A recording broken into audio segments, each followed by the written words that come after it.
नमस्कार। Astro harmony में आपका फिर से स्वागत है। ये मैंने एक सीरीज स्टार्ट की है जिसमें मैं एरीज से लेके पाइसियन तक ये बताऊंगी कि ये जो 4 मेजर प्लैनेट है उनकी ट्रांजिट का ऑल टुगेदर आप अपने पे क्या इफेक्ट देख सकते हैं। तो जो 4 प्लैनेट्स हैं वो हैं सैटर्न, जुपिटर, राहु और केतु। तो सैटर्न ऑलरेडी ट्रांजिट कर चुके हैं बट अदर प्लैनेट की भी ट्रांजिट होने जा रही है। तो मैं ये बताना चाहती हूँ कि 20 मई के बाद मतलब 20 मई से ही आप देख सकते हैं कि इन ट्रांजिट का आपके लाइफ पे क्या इफेक्ट पड़ रहा है। कुछ चीज़ें आप पहले से ही नोटिस कर रहे होंगे पर मेजर आपको ट्रांजिट के बाद ज़रूर दिखेगी।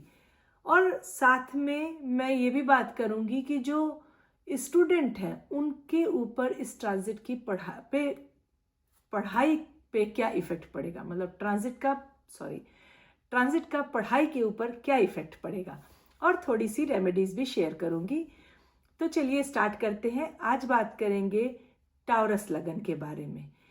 तो जो टाउरस लगन वाले हैं, ये वृषभ राशि वाले, ये लोगों का 20 मई 2025 के बाद से एक स्ट्रॉन्ग कार्मिक शेकअप का टाइम स्टार्ट हो रहा है।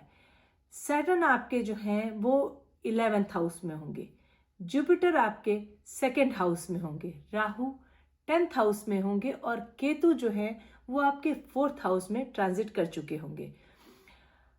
इनकी जो दृष्टि है वो आपके 2nd house, 4th house, 6th house, 8th house, 10th house, 11th house, 12th house, इन सारे हाउस को जो है वो एक्टिवेट कर देगी, जिसका सीधा असर आपके career, reputation, family life, health, emotional stability, finance और आपके जो स्पिरिचुअलिटी साइड है उन सब पर इफेक्ट डालेगी। ये टाइम लाइफ के उन एरियाज में आपको टेस्ट करेगा जहां पे आपको स्टेबिलिटी चाहिए या जहां पे आपको स्टेबिलिटी देनी चाहिए, मतलब आपको उस साइड में फोकस करना चाहिए। लेकिन यूनिवर्स आपसे ये एक्सपेक्ट करेगा कि आप अपने कंफर्ट जोन से बाहर निकलिए और अपनी लाइफ को ट्रांसफॉर्म करने के लिए हार्ड वर्क कीजिए। जैसे आप जितना ग्राउंडेड होंगे, फोकस्ड होंगे या जितना अपना जो कार्मिक प्रॉब्लम्स है उनको क्लियर करेंगे, उतना ही ज़्यादा ये जो टाइम पीरियड है आपके लिए स्मूथ जर्नी होगी और साथ में आपको रिवॉर्ड भी मिलेगा। इस पीरियड में सैटर्न 11th हाउस में आपके जो लगन है उस पे दृष्टि डालते हैं। तो चूंकि सैटर्न 11th में उनकी 3rd दृष्टि आपके 1st हाउस पर पड़ेगी, जिससे आप अपने गोल, प्रायोरिटी और अपनी जो सेल्फ इमेज होती है उसको लेकर थोड़ा ज़्यादा मैच्योर, प्रैक्टिकल और डिसिप्लिन फील करेंगे। आप अपनी एम्बिशन को अचीव करने के लिए परस्यू करेंगे और अपनी सोशल इमेज को लेकर कॉशियस रहेंगे। जुपिटर का 2nd हाउस में होना सेल्फ वर्थ और फैमिली वैल्यू को काफ़ी बूस्ट करेगा, लेकिन जो राहु केतु एक्सेस है इसकी वजह से आपको कभी कभी इमोशनल अप डाउन्स मिल सकता है। करियर के लिए ये टाइम जो है टाउरस के लिए काफ़ी फेवरेबल टाइम है। सैटर्न का 11th हाउस में ट्रांजिट बिजनेस एक्सपांशन, प्रमोशन और प्रोफेशनल नेटवर्किंग के लिए काफ़ी स्ट्रांग योग बनाता है। राहु का 10th हाउस में आना करियर में सडन चेंज, न्यू अपॉर्चुनिटी या फिर फॉरेन कनेक्शन ये बना सकता है। जुपिटर की 10th हाउस पर दृष्टि से आपको सीनियर ऑफिशियल का सपोर्ट मिल सकता है, रिकॉग्नाइजेशन मिल सकता है या कोई लॉन्ग टर्म ग्रोथ वो भी आपको मिल सकती है। लेकिन राहु की वजह से कभी कभी office politics, sudden job change या अनएक्सपेक्टेड चैलेंजेस ये भी आ सकते हैं।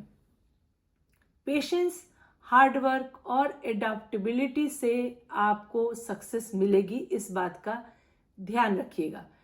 फाइनेंशियली ये टाइम जो है टावरस लगन के लिए स्ट्रॉन्ग टाइम है। जुपिटर सेकंड हाउस में होने से इनकम, सेविंग और इन्वेस्टमेंट में काफ़ी ग्रोथ होगी। सैटर्न का 11th हाउस में होने से मतलब उनकी पोजीशन 11th हाउस में होने से आपको डिले देखने को मिल सकता है, लेकिन स्टेबल फाइनेंशियल गेन ये रहेगा और आप अपने पेंडिंग फाइनेंशियल गोल को भी इस टाइम पीरियड में अचीव करेंगे, बट थोड़ा स्लो चलेगा प्रोसेस। राहु की सेकंड हाउस पर दृष्टि से स्पेक्युलेटिव या रिस्की इन्वेस्टमेंट में आपका मन बन सकता है, थोड़ा टेम्पटेशन फील हो सकता है कि चलो कुछ स्पेक्युलेटिव इनकम अर्न किया जाए या कोई क्विक मनी अर्न किया जाए। इस बात का ध्यान रखिएगा कि यहाँ पे कॉशन ज़रूरी है। आप स्पेक्युलेटिव इनकम के तरफ अपने माइंड को मत ले जाइएगा। प्रॉपर्टी परचेज करना, व्हीकल या लैंड में आप इन्वेस्टमेंट कर सकते हैं। ये टाइम अच्छा है आपके इन सारे एरियाज के लिए। सैटर्न की दृष्टि आपके 5th हाउस पर है, जो कि रिलेशनशिप में थोड़ा सीरियसनेस, कमिटमेंट और इमोशनल रिजर्व आपको लाएगी। जुपिटर का सेकंड हाउस में ट्रांजिट फैमिली हार्मोनी, मैरिज और क्लोज रिलेशनशिप को स्ट्रेंथ देगा। राहु की 4th हाउस में दृष्टि से घर का जो इन्वायरमेंट है वो कभी कभी स्ट्रेसफुल हो सकता है या फैमिली में मिसअंडरस्टैंडिंग आ सकती है। केतु की भी 4th हाउस में पोजीशन से आपको अपने घर के मामले में कभी कभी इमोशनल डिटैचमेंट या रेस्टलेसनेस सी फीलिंग हो सकती है, लेकिन अगर आप पेशेंस और कम्युनिकेशन रखते हैं तो जो ये प्रॉब्लम्स आएंगी उसको आप सॉल्व कर पाएंगे। कम्युनिकेशन इज द की अभी के टाइम के लिए, क्योंकि अगर आप चीज़ों को अपने अंदर अंदर रखोगे, कम्युनिकेट नहीं करोगे अपने फैमिली से, तो छोटी छोटी प्रॉब्लम्स बिग प्रॉब्लम का रूप लेगी। और अगर आपकी कम्युनिकेशन क्लियर है, आपके थॉट्स, आपके ओपिनियन आपकी फैमिली के साथ क्लियर हैं, आप उनका सुन रहे हो, आप अपना बोल रहे हो, तो एक हार्मोनी बनी रहेगी। अदरवाइज कुछ कुछ प्रॉब्लम्स आ सकती हैं। सैटर्न की 5th हाउस पर दृष्टि और राहु की 5th हाउस पर डायरेक्ट इन्फ्लुएंस से आपके बच्चों की हेल्थ, एजुकेशन या उनकी अपब्रिंगिंग में थोड़ा सा स्ट्रेस आ सकता है। जुपिटर की दृष्टि से बच्चों की ग्रोथ और क्रिएटिविटी में इम्प्रूवमेंट होगा, लेकिन पेशेंस और गाइडेंस बहुत ज़रूरी होगी इस टाइम में। क्रिएटिव प्रोजेक्ट में अगर देखा जाए तो वो भी आपका थोड़ा स्लो प्रोसेस हो सकता है, लेकिन लॉन्ग टर्म में आपको स्टेबिलिटी ज़रूर मिलेगी। जुपिटर का 2nd हाउस में होना फैमिली में सुख, प्रॉस्पेरिटी और प्रॉपर्टी से रिलेटेड गेन ला सकता है। सैटर्न की 11th हाउस से 8th हाउस पर दृष्टि से कभी कभी फैमिली में अनएक्सपेक्टेड चेंजेस या हेल्थ इश्यूज ये हो सकते हैं, लेकिन ओवरऑल जो इन्वायरमेंट है वो काफ़ी सपोर्टिव रहेगा। केतु का 4th हाउस में ट्रांजिट जो है वो प्रॉपर्टी, हाउस कहीं मूव करना, मतलब हाउस की शिफ्टिंग या रिनोवेशन, इन सारे का योग बनाता है। पर घर का इन्वायरमेंट जो है वो थोड़ा स्पिरिचुअल या डिटैच टाइप की फीलिंग आपको दे सकता है। लेकिन अगर देखा जाए तो कभी कभी डिटैचमेंट फील होगा, हमेशा ऐसा नहीं होगा कि आप हमेशा डिटैच फील करें, क्योंकि राहु भी उस पर दृष्टि डाल रहे हैं। तो आप चीज़ें बाय कर सकते हैं, बट एक चूंकि केतु वहाँ बैठे हैं तो एक मन कभी कभी आपका ऐसा हो सकता है कि क्या करना इन सब चीज़ों का, या मुझे नहीं चाहिए ये सारी चीज़ें, इस टाइप की आपको कभी कभी फीलिंग आ सकती है। सैटर्न का 11th हाउस में ट्रांजिट आपके सोशल सर्कल, आपके फ्रेंड्स और आपका जो पर्सनल नेटवर्क है उसमें थोड़ा मेच्योरिटी ला सकता है या थोड़ा सेलेक्टिव बना सकता है। ज़रूरी नहीं कि हर कोई अब आपका फ्रेंड हो सकता है आप थोड़े मेच्योर फ्रेंड्स फाइंड करें या किसी सेलेक्टिव फ्रेंड्स के साथ ही अपना टाइम स्पेंड करें या रहना चाहें, ये भी पॉसिबल हो सकता है। आपको जेन्युइन सपोर्टिव जो दोस्त होते हैं वो इस टाइम पीरियड में मिल सकते हैं, लेकिन सुपरफिशियल या इमेच्योर रिलेशनशिप जो होती है वो इस टाइम पीरियड में ज़रूर ख़त्म हो जाएगी। आपका सोशल रेपुटेशन, ग्रुप एक्टिविटीज़ और जो टीम वर्क होते हैं इससे आपको लॉन्ग टर्म गेन मिल सकता है, लेकिन मिसअंडरस्टैंडिंग या जेलसी ये भी हो सकती है। आप थोड़ा डिप्लोमेटिक और पेशेंस अगर रखते हैं तो आपके लिए ज़्यादा बेनिफिशियल होगा। सैटर्न की 8th हाउस पर दृष्टि और केतु की 4th हाउस में होने पर हेल्थ को लेकर आपको थोड़ा ज़्यादा अलर्ट रहना चाहिए, क्योंकि इस टाइम पीरियड में कोई क्रॉनिक इश्यूज, स्ट्रेस या कोई माइनर हेल्थ प्रॉब्लम स्टार्ट हो सकती है। लेकिन एक बात याद रखिए, अगर आप रेगुलर रूटीन फॉलो करते हैं, एक्सरसाइज करते हैं और सबसे ज़्यादा अपनी डाइट को बैलेंस रखते हैं तो आप इस टाइम पीरियड को मैनेज कर सकते हैं।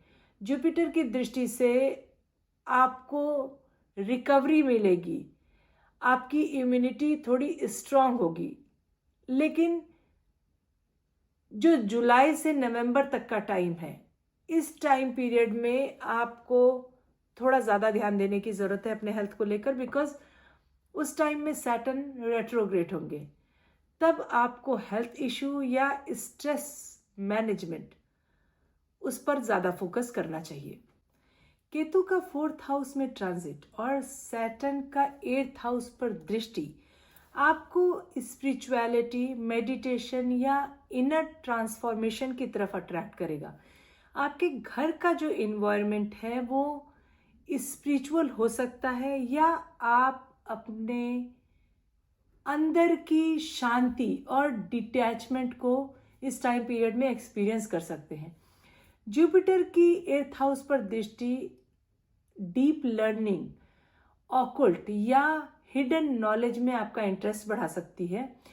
इस ट्रांजिट में टाउरस लगन के लिए करियर, फाइनेंस और सोशल रेपुटेशन में ग्रोथ का योग बन रहा है, लेकिन पेशेंस, डिसिप्लिन और इमोशनल मैच्योरिटी बहुत ज़्यादा ज़रूरी है। रिलेशनशिप और फैमिली में कम्युनिकेशन और अंडरस्टैंडिंग से चैलेंजेस को आप सॉल्व कर सकते हैं। हेल्थ और चिल्ड्रन को लेकर थोड़ा अलर्ट रहना चाहिए। स्पिरिचुअल ग्रोथ को देखा जाए तो आप स्पिरिचुअल ग्रोथ और प्रॉपर्टी दोनों गेन कर सकते हैं, क्योंकि एक स्ट्रॉन्ग पीरियड है इन दोनों चीज़ों के लिए। तो ओवरऑल देखा जाए तो चीज़ें सही हैं, आपको पेशेंस बस रखने की ज़रूरत है। चलिए अब बात करते हैं टाउरस लगन के स्टूडेंट्स के लिए कि अगर आप टाउरस लगन वाले हैं और आप स्टूडेंट हैं तो आप क्या देख सकते हैं अपने लिए। ओवरऑल ये जो ट्रांजिट है ये बहुत पॉजिटिव ट्रांजिट होगी आपके लिए, खास करके मिड मई के बाद की ट्रांजिट। जुपिटर का 2nd हाउस में आने से आपकी मेमोरी पावर और कंसंट्रेशन और आपका जो एकेडमिक परफॉर्मेंस है इन सारी एरिया में आपको इम्प्रूवमेंट मिलेगा। फैमिली का आपको बहुत ज़्यादा सपोर्ट मिलेगा, जो आपको मोटिवेट करेगा और आपके जो स्टडी का इन्वायरमेंट है, मतलब जो फैमिली में इन्वायरमेंट रहेगा, वो इन्वायरमेंट काफ़ी स्ट्रांग होगा। सैटर्न का 11th हाउस में ट्रांजिट एक डिसिप्लिन और फोकस की डिमांड करता है। जितनी मेहनत और रेगुलरिटी आप दिखाओगे उतना ही अच्छा रिजल्ट आप पाओगे, इस बात को याद रखना। तो ध्यान देना, डिसिप्लिन के साथ पढ़ना, अगर आपको एक अच्छा रिजल्ट अपने एग्जाम्स में चाहिए तो। डिस्ट्रैक्शन इस टाइम पीरियड में आ सकता है, इसलिए आपको थोड़ा टाइम मैनेजमेंट और जो सेल्फ डिसिप्लिन होती है उस पर थोड़ा ज़्यादा फोकस करना चाहिए। जो स्टूडेंट कॉम्पिटिटिव एग्जाम्स दे रहे हैं या कोई एंट्रेंस टेस्ट क्लियर करना चाहते हैं, कोई हायर एजुकेशन के लिए ट्राई कर रहे हैं, उन लोगों के लिए ये समय जो है वो काफ़ी प्रॉमिसिंग भरा है। बट आपको अगेन जितनी मेहनत करोगे वैसा रिजल्ट पाओगे, इस बात को याद रखना पड़ेगा। जुपिटर की पोजीशन से रिसर्च, एकेडमिक परस्यूट या कोई प्रोजेक्ट में आपका कंसंट्रेशन बहुत बढ़ सकता है। टीचर, मेंटोर या सीनियर से आपको गाइडेंस मिल सकता है, कुछ सपोर्ट मिल सकता है।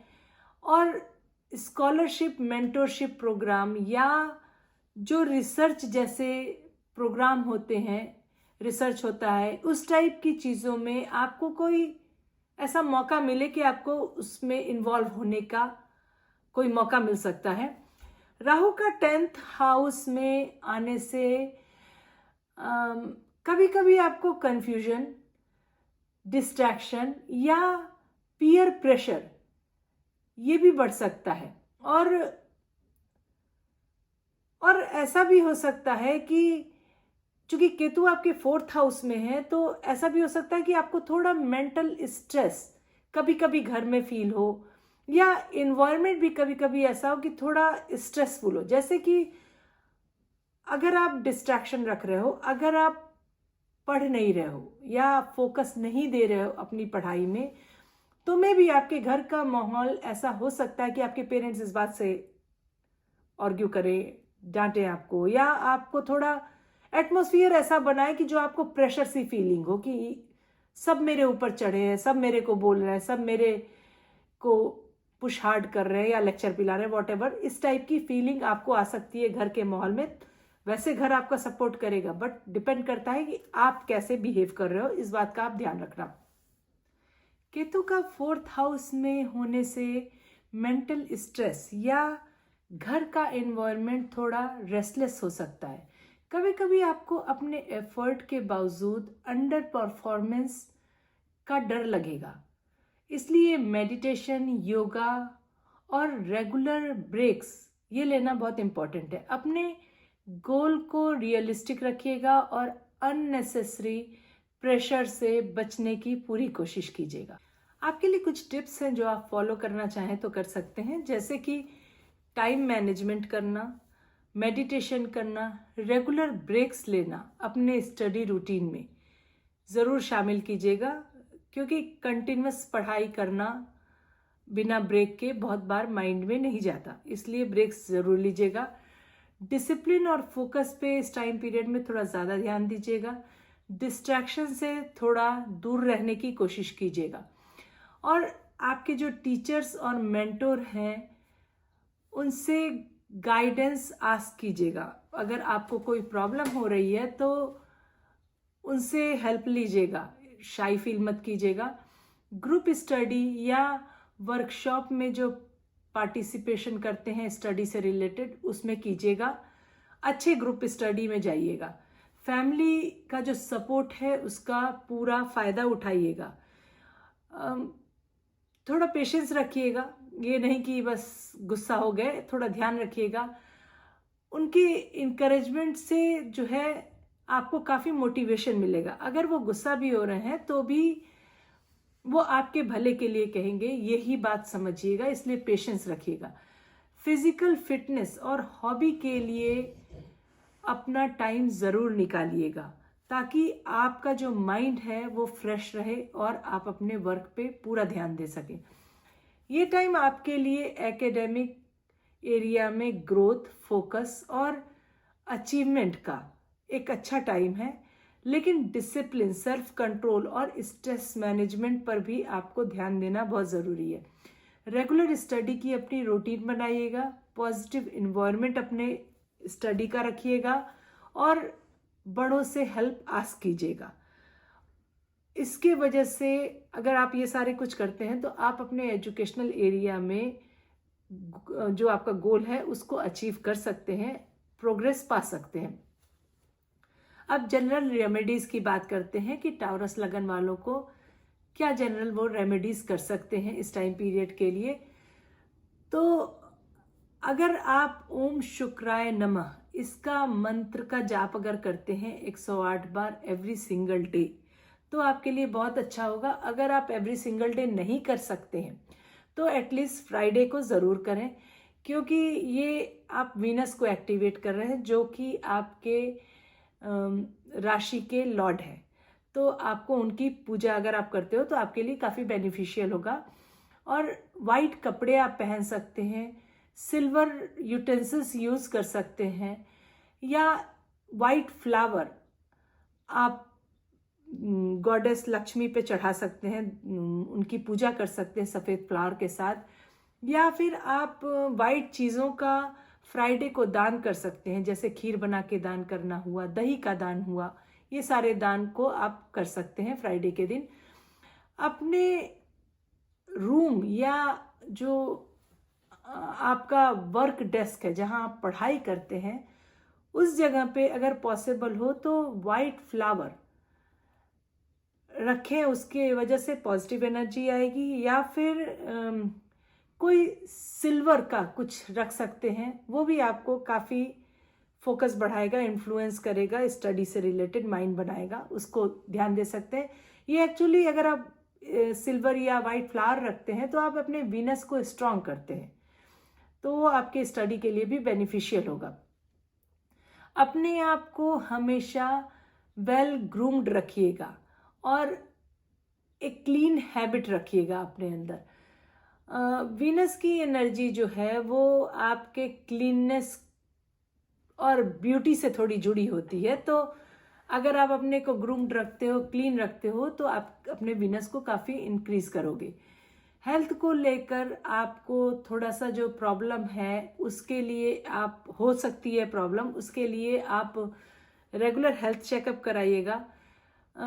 जैसे आपको थोड़ा ब्लड प्रेशर की प्रॉब्लम, हार्ट से रिलेटेड प्रॉब्लम या छोटी मोटी कुछ भी अगर प्रॉब्लम्स होती है तो एक रूटीन रखिएगा। अगर आप सिक फील कर रहे हैं तो डॉक्टर के यहाँ जाइएगा, डॉक्टर को चेक कराइएगा और हेल्दी हैबिट अपनी रखिएगा। फाइनेंशियल प्लानिंग जो है वो उस पर आप थोड़ा ध्यान दीजिएगा। कोई इम्पल्सिव एक्सपेंसेस इस टाइम पीरियड में अच्छे नहीं होंगे। अगर आप सोच समझ के खर्च करते हो तो आपके लिए लॉन्ग टर्म के लिए ज़्यादा बेनिफिशियल होगा। लॉन्ग टर्म इन्वेस्टमेंट आपके लिए अच्छा होगा। रिलेशनशिप में आपको पेशेंस और डिप्लोमेसी थोड़ा रखने की ज़रूरत है। अननेसेसरी ईगो को इस टाइम पीरियड में मत लाइएगा। और जैसे कहते हैं ना किसी को डोमिनेट करना, इन सब चीज़ों से भी थोड़ा बचिएगा। अपने एल्डर्स, टीचर्स या आपके जो मेंटोर्स हैं उनका रिस्पेक्ट कीजिएगा और उनके आशीर्वाद लेने की कोशिश कीजिएगा। घर में आप जैसे वाइट है, ब्लू है, पिंक है या जो थोड़े ब्राइट शेड्स हैं उनका यूज़ कीजिएगा। ये आपके वीनस और टाउरस की जो एनर्जी है उसको थोड़ा एक्टिवेट करता है। एंट्रेंस आपके घर का जो है उसको क्लटर मत कीजिएगा, मतलब वहाँ पे शूज़ का रैक रख के ढेर सारे शूज़ फैला देना या बाहर से आए कपड़े वहाँ पे रख देना, ये सब चीज़ें नहीं कीजिएगा। एंट्रेंस को हमेशा क्लीन और ऑर्गेनाइज रखिएगा। लिमिट में सामान रखिएगा, शूज भी लिमिट में रखिएगा और वो भी प्रॉपर तरीके से रखिएगा, क्योंकि एंट्रेंस आपके लिए बहुत इंपॉर्टेंट है। एंट्रेंस के पास अगर पॉसिबल हो तो फ्रेश फ्लावर या पानी की एक बोल वो भी आप रख सकते हैं, उसके वजह से आपके घर में पॉजिटिविटी आएगी। इस बात का ध्यान रखिएगा। ओवरऑल ये सारे ट्रांजिट मिलके आपको अच्छा इफेक्ट देंगे। थोड़ा आपको अपने पे ध्यान देने की ज़रूरत है, थोड़ा पेशेंस, थोड़ा डिसिप्लिन ये रखने की ज़रूरत है, तो ओवरऑल आपकी ये ट्रांजिट आपके लिए अच्छी होगी। आप कमेंट में बताइएगा कि आपको मेरा ये वीडियो कैसा लगा और कितना ज़्यादा आप इससे कनेक्ट कर पा रहे हैं, और उन सब से शेयर कीजिएगा जो आप जिन्हें जानते हैं और जो टॉरस है। और चैनल को सब्सक्राइब कीजिएगा, लाइक कीजिएगा, और नेक्स्ट वीडियो में फिर से मिलते हैं। तब तक के लिए नमस्कार।